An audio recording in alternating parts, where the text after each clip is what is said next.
ফালিয়ারতাকিবু ইনদা যালিকা রিহান হামারা, বাতাসের সঙ্গে আগুন আসবে, জ্বালায়া পুড়ায়া সারখার করে দিবে, জালজালা ভূমিকম্প আসবে, খসফান ওয়া মাসখা,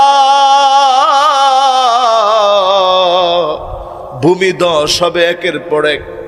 আমাদের বাংলাদেশের পঞ্চগড়ে ভূমিধস হয়েছে, আমেরিকাতে ভূমিধস হয়েছে, পৃথিবীর বিভিন্ন প্রান্তে ভূমিধস হচ্ছে। উজবেকিস্তান কয়েকদিন আগে ঘুরে আসলাম, ভূমিধস হয়েছে অসংখ্য জায়গায়।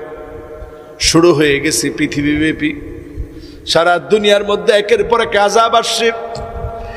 এমন আযাব আসবে, স্ট্রয়েড গুলো, পাথর গুলা নিক্ষিপ্ত হবে। নাসার বিজ্ঞানীরা বলছে স্ট্রয়েড গুলা বিক্ষিপ্ত হলে এমন এমন বড় পাথর গুলা আল্লাহ পাক বেল দিয়ে সংরক্ষণ করে রেখেছেন, যদি আল্লাহ ছুটায় দেন মুহূর্তের ভিতরে দেশ কে দেশ, বড় বড় দেশগুলাকে যিনি মানচিত্র থেকে নিশ্চিহ্ন করে দিবেন তিনি কে? মুহূর্ত